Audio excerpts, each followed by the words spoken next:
Om Purnamadaha Purnamidam Purnat Purnamudachyate Purnasya Purnamadaya Purnamevavashishyate Om Shanti Shanti Shanti. Om Brahmanandam Param Sukhadam Kevalam Gyan Murtim Dvandvatitam Gagan Sadrisham Tattvamasya Lakshyam Ekam Nityam Vimalamachalam Sarvadhi Sakshi Bhutam Bhavatitam Trigunarahitam Sadgurum Tam Namam. Om.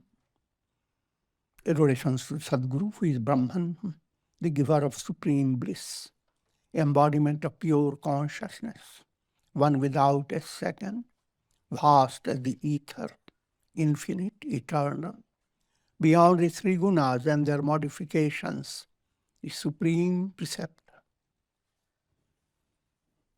Yoga Vasishtha Mumukshu Prakarana, section 16.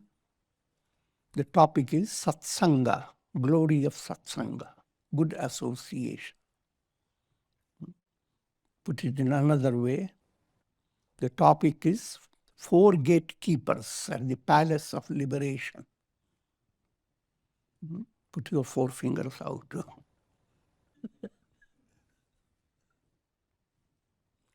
Shama, serenity. Santosh, contentment. Satsanga, good association. And vichar, inquiry into who am I. All these four are interrelated. You cannot practice just one, but mind has a foxy nature. It cannot focus on all the four. So the scripture says, focus on only one. With the understanding, the other three will go with it. That understanding must be there.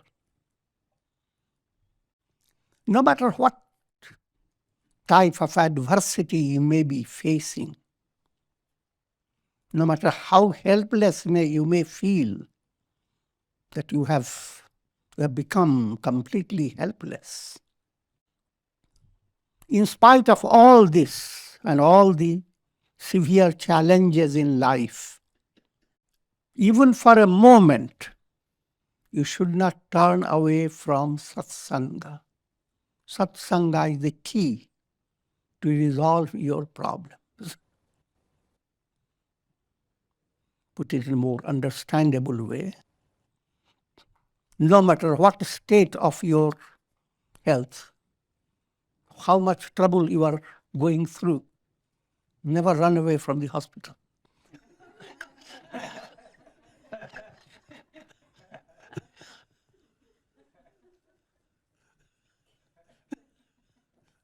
Not even for a moment.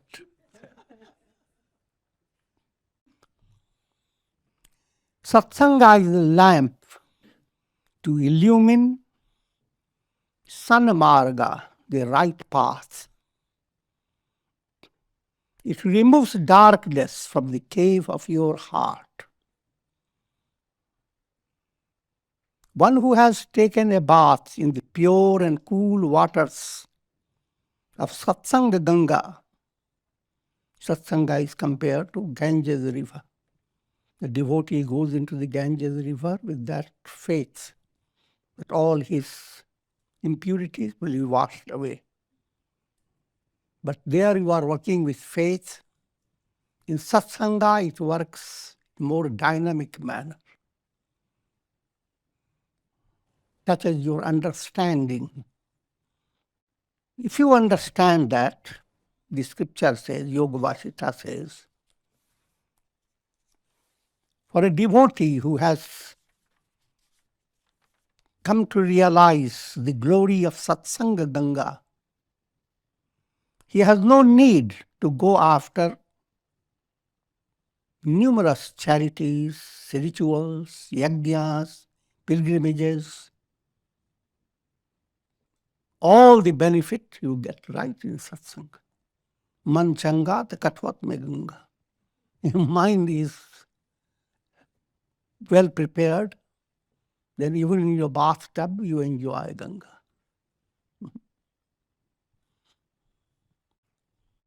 And that point has to be understood well. Otherwise, mind will go on creating distractions. And every rituals, etc., all have their benefits, going to pilgrimage centers, etc. But just like all medicines are not needed for everyone to take, people who are already healthy need just one or two little tonics.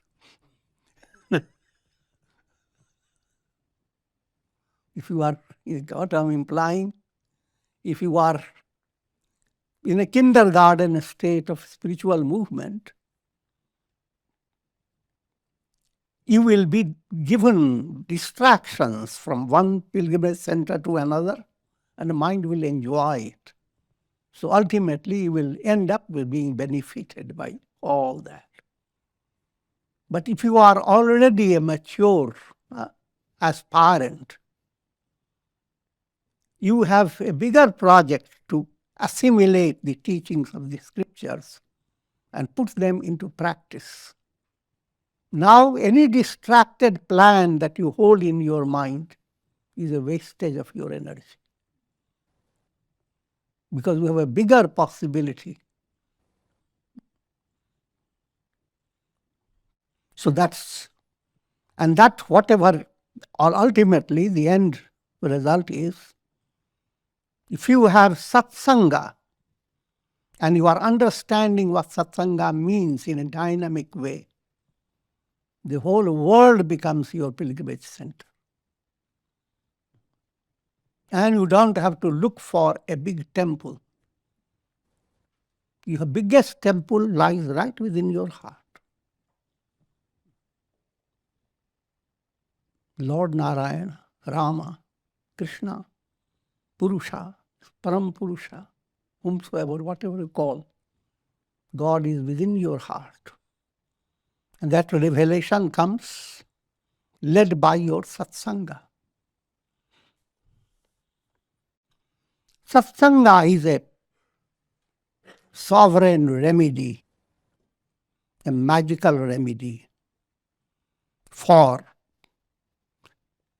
terrible diseases of this world process. Normal diseases are diseases, and in that plane there are terrible diseases. But still, more terrible than what you consider severe diseases is the disease of being driven from one life to another, called bhava vyadhi.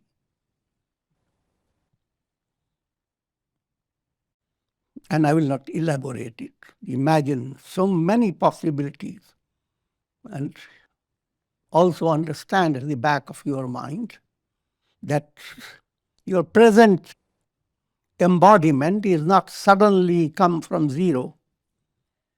You have been like this embodied personality through many lives.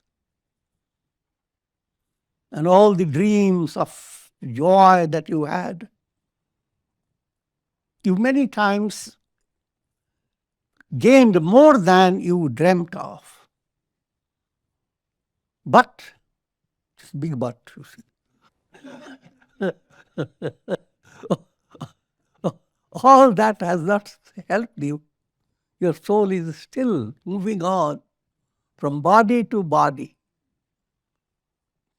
gaining illusion, sustaining illusion.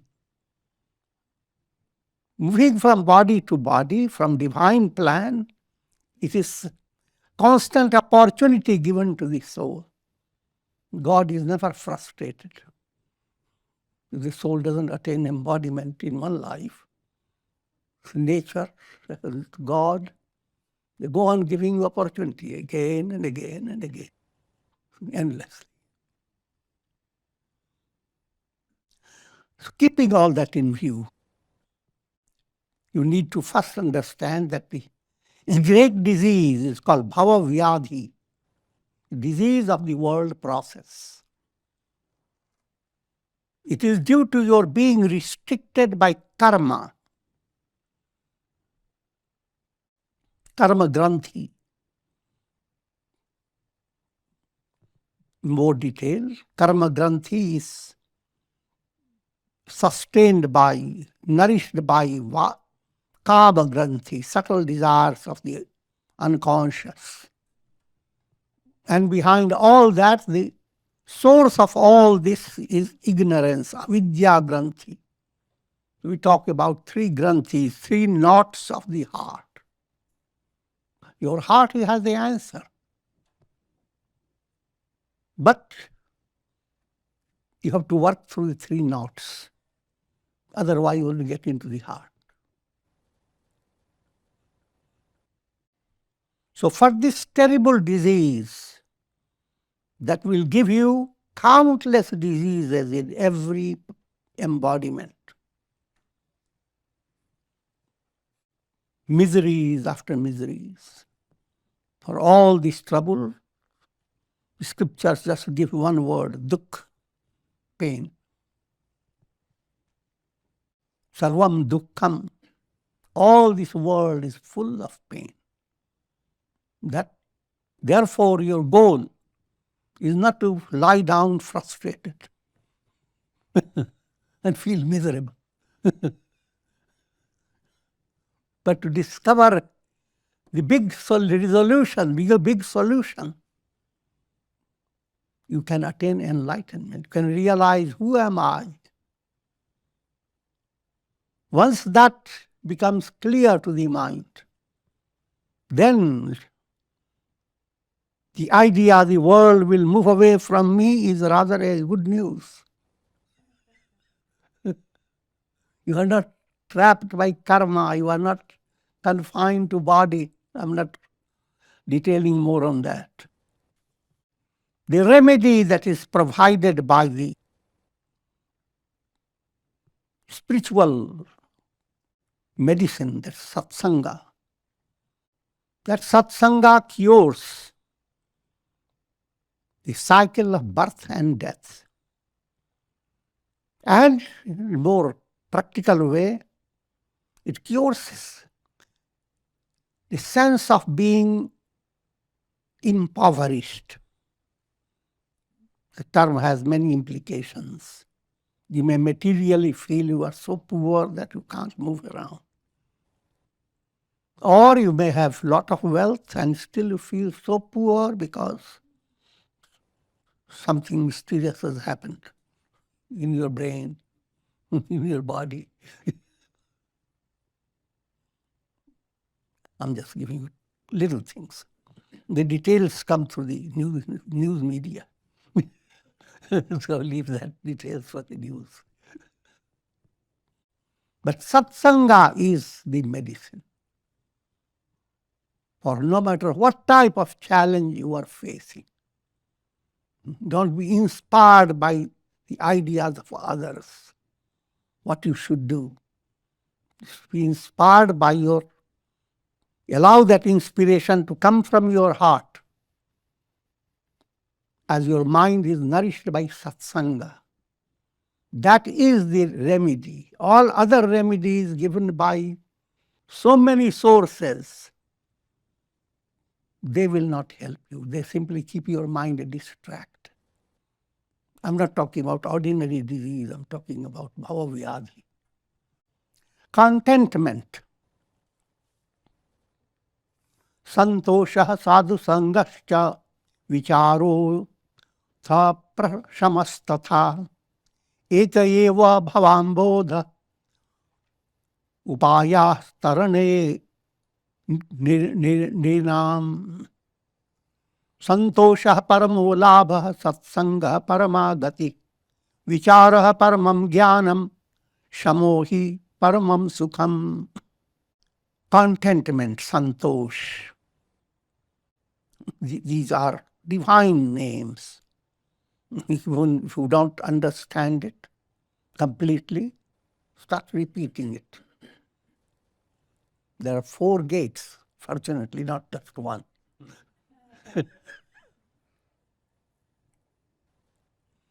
Santosh. Santosh, do not look around. Do not blame others that they have taken away your possible resources. And what can you do? But God within me and all resources that I need, God will provide me. So therefore, that type of sense of satisfaction must grow within. And satisfaction, not passive type. Even if God keeps me in a state of bondage for 1,000 years, it doesn't matter, I'm contented. That's the contentment we are talking about. Contentment, that is dynamic. A wondrous expression of your soul is going to achieve its goal, liberation. And you have all the resources for it. That's what content. You do not have to wait for others with folded hands. Can you do prayer for me? And all that is another level. That's perfectly okay. But I'm talking about you're not developing the idea that somebody will do your sadhana for you and will attain liberation.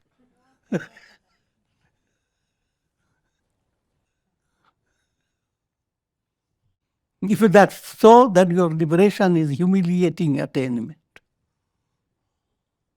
But you are the one who is going to attain liberation, and you have the power of all resources, and you have that grip over that understanding. Santosh. Santosh has started in your heart. And satsanga, how to create uplifting, inspiring experiences through your life, through your conduct, through your actions. And the source of satsanga is just like this. Coming together to listen to the profound teachings and speaking more traditionally, being guided by spiritual preceptor. But while that is the foundation of satsanga, satsanga has many implications. You may stay in the ashram and listen to big talks, etc. But you don't put that into your practice. Rather, you build up your mind, oh, I have studied Upanishads, I have studied Brahma Sutras. And all these people who are coming, they are kids.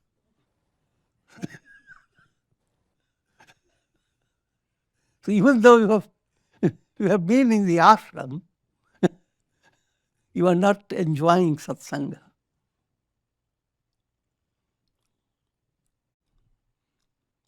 And you have intelligence within yourself to enjoy satsanga from many sources. Your whole life passes through God's creation. I'm going to detail upon it. Satsanga in a concentrated manner. How do you get satsanga? That you approach a spiritual teacher, follow the guidance, and come under the inspiration of spiritual teachings. That's the foundational aspect and concentrated form of satsanga. But you cannot stay in a confined state. When we say stay in the ashram, that again has two aspects. Literally, you are staying in the ashram. Or you could be serving the ashram, serving the guru, serving the teachings, performing what called jnana yajna, dissemination of spiritual knowledge, no matter wherever you are placed by God. Now put it still further. Even in your family, Suppose you have a family of 12, 15 children, grown up, mother, father.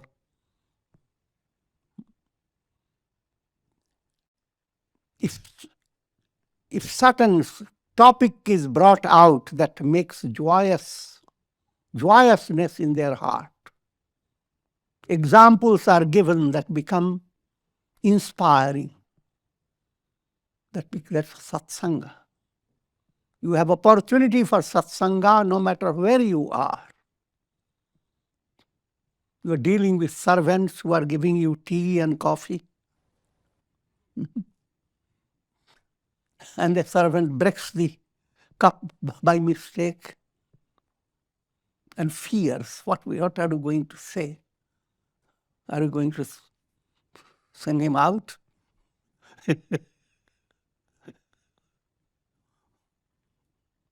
But you alleviate the fear, show your kindness and compassion, and that example becomes satsanga. Read the stories of sages and saints. One great saint went to Badri Kedar,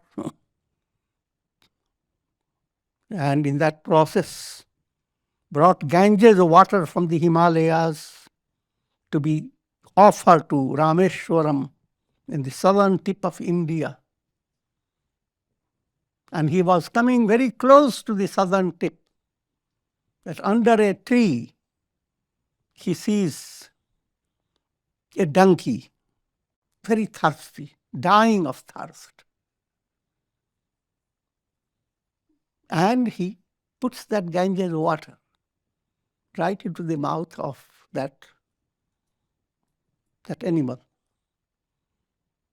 Shivaya Namah, Om Namah Shivaya. Of course, the storyline, people become very frustrated. He went all the way to dump it over a donkey.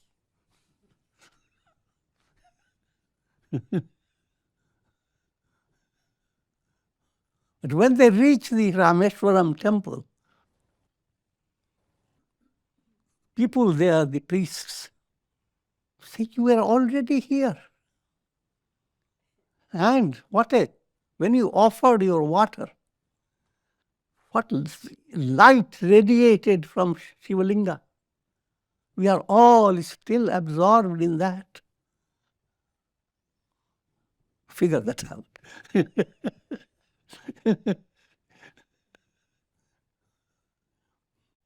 In other words, your actions led by good feeling, profound feeling. The profoundest feeling is that you are serving God in others. Those actions, they make you a source of satsanga, radiate goodness. Satsanga implies creating good association for your mind. So your mind is always chewing upon some beautiful thought. Anupama, not Upama, Anupama. It's incomparable. Among all gains, santosh is the greatest gain. Why do you want to gain? In order to be fulfilled. Santosh is absolute fulfillment, param tripti. Satsangati is param gati. Param gati means the highest goal. Satsanga literally means you are associating yourself with Sat, God, who is the reality behind all. That movement of associating with God, with Sat, the absolute truth, that's called satsanga. And if satsanga reaches its climax, then that's the highest goal. Sat alone is when the soul loses removes the ignorance and realizes, I am that. That's the ultimate climax of Satsanga movement. And vichar is the highest wisdom. Vichar means what you know. Your knowledge enters into the vitality of your life. Your knowledge vitalizes your life in such a way that you are moving towards God realization. That's a different knowledge. Intellectual knowledge is simply recorded in your mind, just like you record so many things in your computer.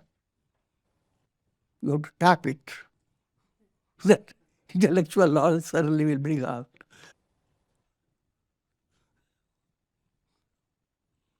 But jnana, every mystic insight you gain, you allow it to be assimilated.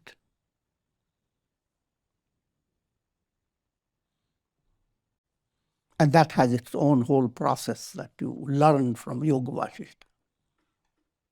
So ultimate climax of the Vichar movement, assimilating the theory, bringing the theory into practice. And that's where people say, tons of theory, even an ounce of practice becomes better than tons of theory.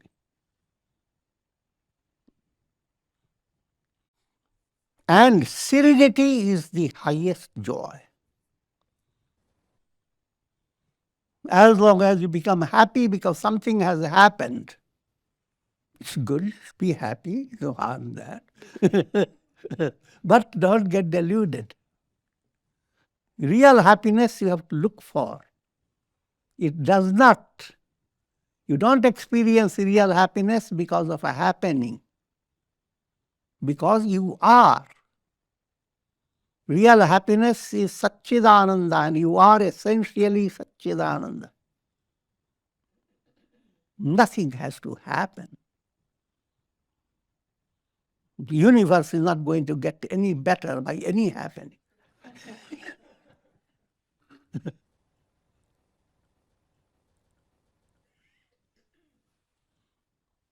So therefore, coming down to simple point,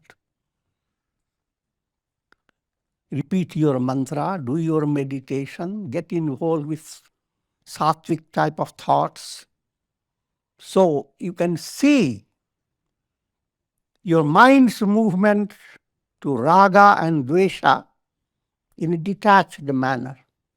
Pleasant thing happens, the mind flows with raga. Let me have more enjoyment. Unpleasant things happens, mind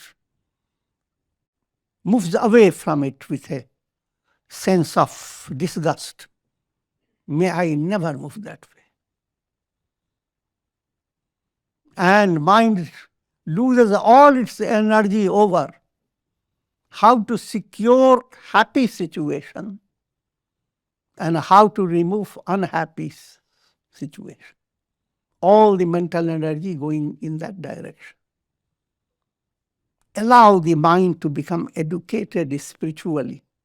And all the energy should go how not to be bothered by this or by that. Because all happenings are transient. Should we just be in suspense? Why? God is within you.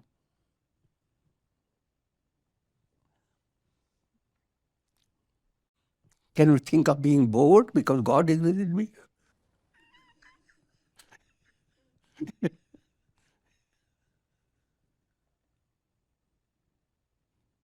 So, training has to be given with great patience to allow the mind to just relax. Just to begin with, just half an hour, even with 15 minutes. A real taste of serenity when the mind, the deaf mind begins to get. Then you don't have to strive for it. Mind itself will outfox you. In other words, Whether you like it or not, the mind will go after it.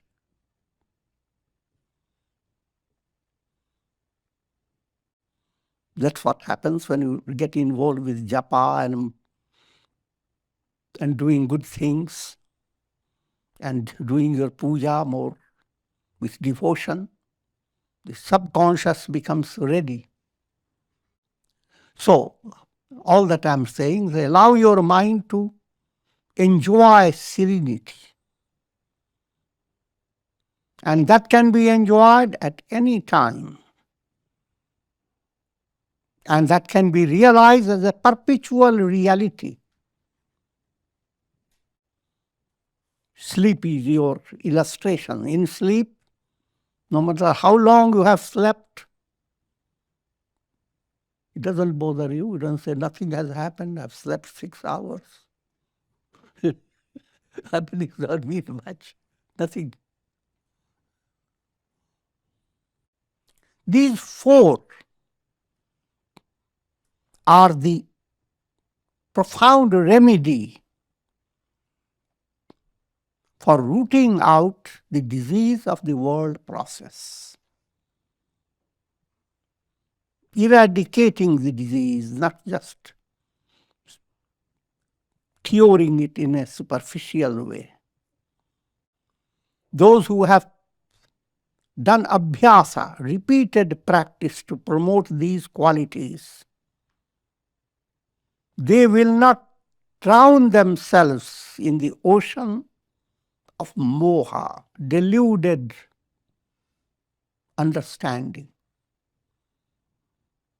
That's the predicament of every soul until one becomes realized or one follows the spiritual path.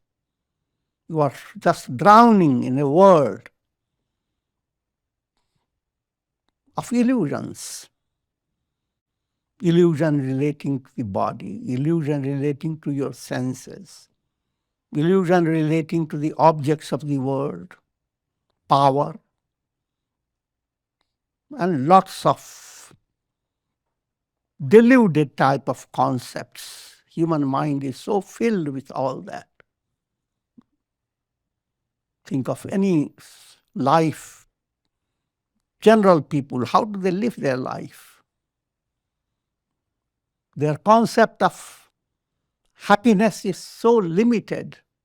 Everyone has a dream. Some are dreaming that on the Easter, the dream will be fulfilled. They say, not this Easter, but Christmas. Not this year, next year. And that type of life is lived all through the life. Up till 50, 60 years, your mind goes on being active. Then as aging process starts, mind starts chewing the cud. All that you have experienced, you go on repeating it again and again. This miserable predicament. But that doesn't apply to everyone. People who have made improvement, followed the spiritual path, their aging process brings greater joy. They become free of distractions, and so forth. Each of these qualities is to be developed by repeated practice, little by little, in a sustained way. If you have developed any one of the 4, or if you pursue any one of the 4, say to yourself, I will simply practice good association. Then automatically you will develop serenity, contentment, reflective mind, who am I? All that will develop automatically. Or you say simply, I will follow serenity, allow the mind to become undistracted. Then automatically you will be inspired when you hear scriptures, when you find any source that gives you scriptural knowledge, and the world itself becomes inspiring. Satsanga automatically comes to you, or you develop satsanga. And likewise, contentment develops. Any one of the four you pursue, other three will join in. Just as full moon lights up the sky, the whole sky seems beautiful when you look up to the sky with a full moon. In the same way, when you have developed these great qualities, shama, santosh, satsanga, vichar, the heart becomes pure, clear, like the sky. And in that pure heart, the bliss of the self shines like the full moon. That's the prasad you get of this type of sadhana. Just as a king, the similar allegorical description, just like a king deals with challenges, challenging royal forces are dealt by the king with the help of good ministers, and the ministers advise the king to adopt 4 methods: Sam, Dam, Danda, Bhed. It's old royal politics. Sam, by mutual friendship and understanding, you solve a big problem. Dan, you tempt the challenger, lot of money. Give a lot of bribery or lot of money, and many situations cool down by money. Dand, start showing your power. Force. Bhed, send a spy in the enemy group to create mutual internal bitterness against each other, create an atmosphere of dissension in the enemy party. All this I'm saying not to be practiced. If you are ordinary ruler, then you handle your kingdom, all that. But you are ruler of rulers, realizing the self. And now your politics is shama, santosh, satsang, and vichar. These are 4 points: serenity, contentment, good association, and a reflective mind. These are your Sam, Dam, Danda, Bhed. Your enemy is ignorance and all its forces, and they will be all destroyed. O Rama, one must exercise one's self-effort every day, develop any one of these 4 great qualities, sama, dama, etc. Leave no stone unturned. Day by day, this is your highlight of attainment.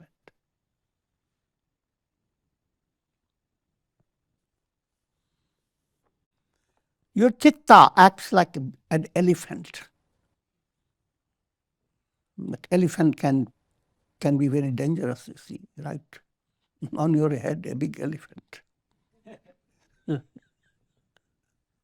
But if you develop these qualities, then that chitta elephant comes under your absolute control, becomes completely obedient. Just like the elephant drivers, Mahauts, and the elephant adores the Mahaut, just like a child to a father. Chitta becomes all ready to do what the soul wants.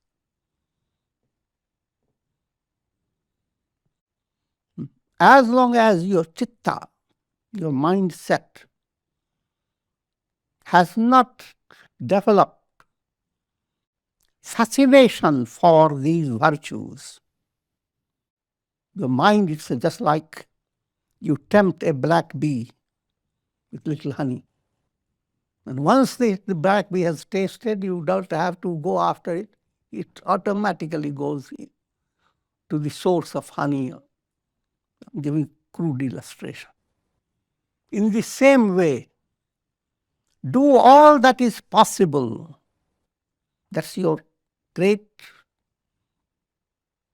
project in your life. Leave no stone unturned. In the literal way, Yoga Vasishtha says, Paurushena prayatnena dantair dantana vichurnayet. Self-effort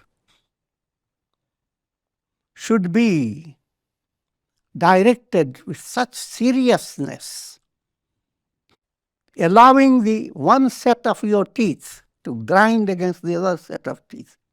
Dantai dantan. One set of dants crushing the other set. The mouth becomes the guru, tilts you. How do you face the challenge? Grind it.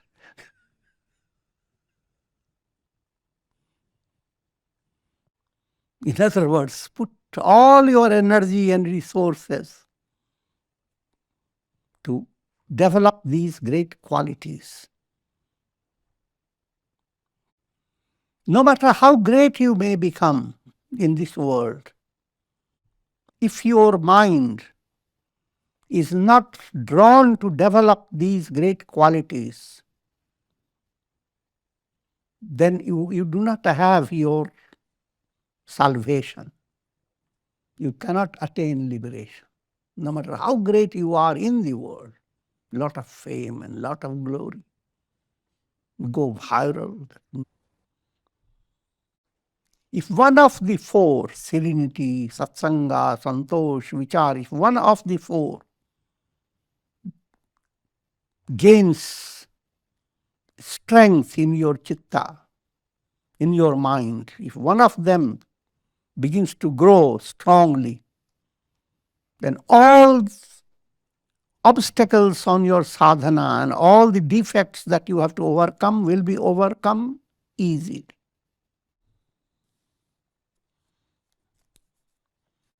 When divine virtues increase in your personality, automatically the impurities of your heart, the undivine energies, the forces of darkness, they move away.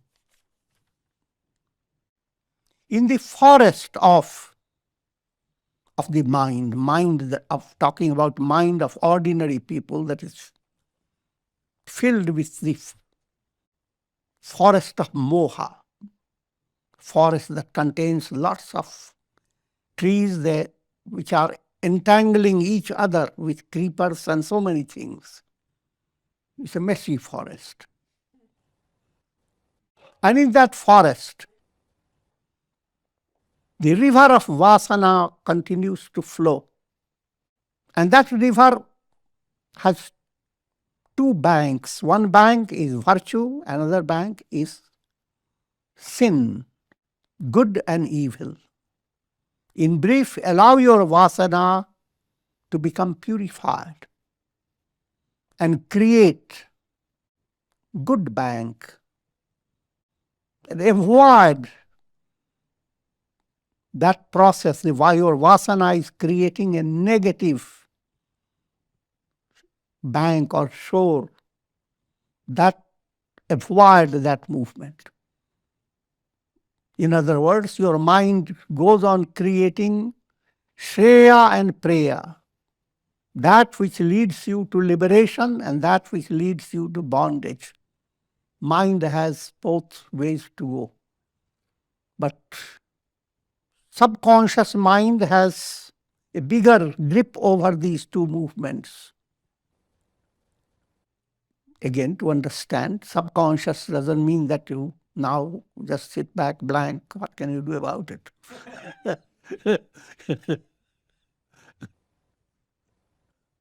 Your effort day by day goes into your subconscious. All the mantric power and all the insights, they go into your subconscious. And they create change in the stream of vasana. Instead of Ashubha Vasana, it becomes Shubha Vasana. Then automatically your whole life process flows towards spiritual, elevated states of spirituality until you attain liberation. And thus ends the four gatekeepers. And we'll conclude at this stage. Om Purnamadah Purnamidam Purnat Purnamudachyate Purnasya Purnamadaya Purnamevavashishyate. Om Trayambakam Yajamahe Sugandhim Pushtivardhanam Urvarukmuva Bandhanan Mrityor Mukshyamamritat. Om Sarve Bhavantu Sukhina Sarve Santu Niramaya Sarve Bhadrani Pashyantu Ma Kashchid Dukha Bhag Bhavet Asato Ma Sadgamaya Tamso Ma Jyotirgamaya Mrityor Ma Mritam Gamaya. Om Purnamadaha Purnamidam Purnat Purnamudachyate Purnasya Purnamadaya Purnamevavashishyate. Om Shanti Shanti Shanti. Om Hari Om.